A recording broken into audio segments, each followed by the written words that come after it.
Yusek, good afternoon. VP Sara in The Hague said President Marcos is, quote, supporting the ICC and the ICC is supporting Marcos. She also called the president a traitor alongside former Senator Trillanes for sending FPRRD there. Ano po ang reaksyon ng Malacanang rito? Ang lahat po halos ng sinasabi ng Vice Presidente sa ngayon ay walang basihan, walang saysay, useless, at nonsense. Maaaring ito ay kanya nasasabi out of frustration dahil ang kanyang ama ngayon ay nililitis sa ICC. Tandaan din po natin, uulit-ulitin natin, ang kaso na naisampa kay dating Pangulong Duterte ay noong taong pang 2017. Habang ang Pangulo, si Pangulong Marcos Jr. noon, ay isang ordinaryo at pribadong mamamayan lang. Hindi ito kasalanan ni Pangulong Marcos Jr. Tumutupad lang ang Pangulo sa batas. Kung meron dapat sisihin, walang iba, kundi ang kanyang sariling ama. Dahil sa mga pag-amin nito na siya mismo ay pumatay at nagpapatay. Kasama ang ibang mga co-perpetrators. Malamang ay ikanalulungkot lamang niya dahil ang ICC ay isang impartial court. Hindi maaaring gamitan ng impluensya at hindi kayang takutin, nasaktan o anumang pwedeng gawing karahasan. So, muli, ang mga sinabi po ni Vice Presidente ay pawang walang katotohanan, useless, baseless, nonsense. Yusek, nagbago na po ba yung pagtingin ng Pangulo na hindi tayo babalik sa ICC? Sa ngayon ay wala pa rin pong anumang update. Katulad pa rin po ng aking sinabi, sa ngayon ay wala pa po na pag-uusapan kung kinakailangan ng mag-rejoin sa ICC. Follow-up po, Ivan Mayrina, GMA News. Yusek, maidagdag ko na rin, in describing gun violence, VP Sara in that same speech said that she can hire a gunman for 5,000 pesos in the Philippines to kill her husband's mistress, citing a hypothetical example. Your reaction to this, and how would the palace characterize gun violence in the Philippines? Ang Pangulo po at ang administrasyon na ito ay kumakalaban po sa mga criminal acts, sa mga ginagawang krimen. Kung siya naman po pala ay mayroon ng kinalaman patungkol dito, hindi po ba dapat siya ay tumulong para ito ay mabawasan?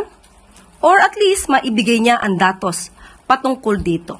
Matagal na siyang opisyal, matagal din namuno ang kanyang ama bilang presidente. Bakit kaya hindi ito nasawata kung totoo ang kanyang binabanggit patungkol dito?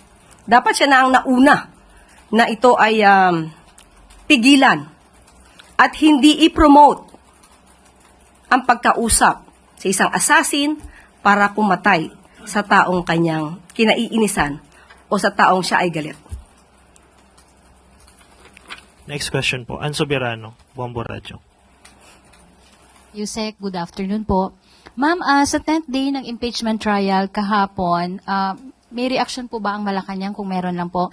Regarding po sa testimony ng dalawang dating Land Bank branch manager, kaugnay ng withdrawal ng confidential funds ng OBP at DepEd under po ni BP Sara noon. Naniniwala po ba ang palasyo na ang naging testimony ng mga bank managers ay nagpapakita ng kahalagahan ng accountability sa paggamit ng confidential funds? Mahalaga po kasi na magkaroon po talaga ng transparency and accountability. Ang napatunayan lamang po kahapon ay talagang nagkaroon ng withdrawal ng funds or pera mula sa mga nasabing bangko. At yun ay hindi naman pinasinungalingan. Kung ang nakita nila ng mga bank representatives ay unusual ito, ang dapat sigurong gawin ng mga opisyal ng bangko. Unusual ito, so ito ba ay masasabing dapat na i-report sa AMLAC, official man, public official, government, private, kung nakita nilang unusual, hindi po ba dapat ito ay nai-report sa AMLAC? Siguro, yun lang po yung naging kakulangan dahil sa ngayon, ang batas natin ay sapat at kinakailangan lamang pong sundin.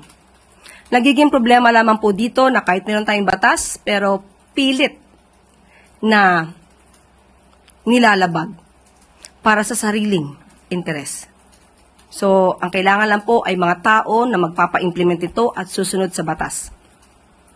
Ang follow-up, may nakikita po bang pangangailangan ang Malacanang na repasuhin ang mga patakaran sa pag-withdraw at pag-monitor ng confidential funds ng mga ahensya ng gobyerno kasunod po ng naging testimonya ng dalawang bank managers? Katulad na aking sinabi, kompleto sa ngayon ang ating batas.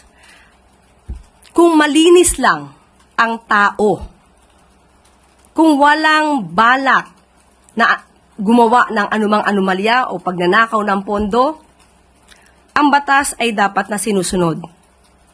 Kung kinakailangan mag-withdraw ng ganong kalaking halaga, let's say 125 million pesos in just one day, hindi po yun masama kung gagamitin sa tama. So kahit sabihin natin na may batas pa kung papaano ito i-withdraw, magkano lang ang limit na halaga na dapat na i-withdraw, hindi pa rin ito masasagot.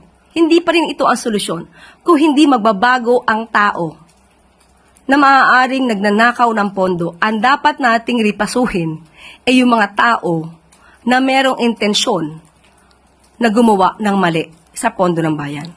Yun ang dapat natin na pahintuin. Next question po, Samuel Medinilla, Business Mirror.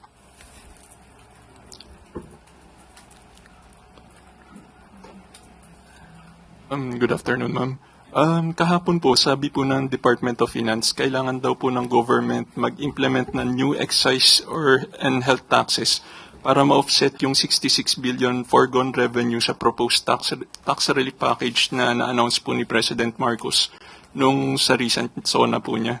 I-ask ko lang po, which tax bills ang isa-certify po kaya ni President as urgent para po ma-afford ng government yung new tax relief package at saka magkano po kayang expected revenue na ma-generate nung bawat new tax bill na ipopropose po ng DOF? Opo, sa ngayon ay pinag-aaralan na po ng DOF yung mga tax measures at ang posible na maaaring magkaroon ng pagbabago o reforma ay yung excise and health tax cases, no?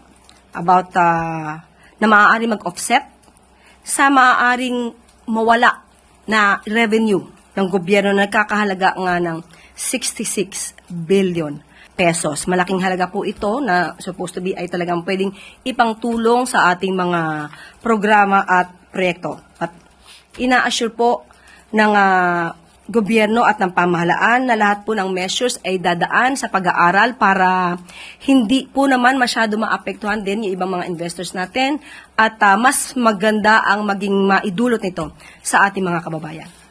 I-verify ko lang po kung yung dun po ba sa na-propose na tax measures ng DOF, kasama po dun yung vaping products, sugary drinks, at saka po yung single-use plastic. Kinukonsidera po siya. So, we wish lang na lahat ng pwedeng ma-increase ng mga tax sa ibang mga items ay ma-offset nga po yung maaari maging losses sa revenue. Wala pa pong estimate yung government kung magkano po yung ma-generate dun sa mga proposed tax measures niya. Sa ngayon wala pa, inaaral pa, Sam.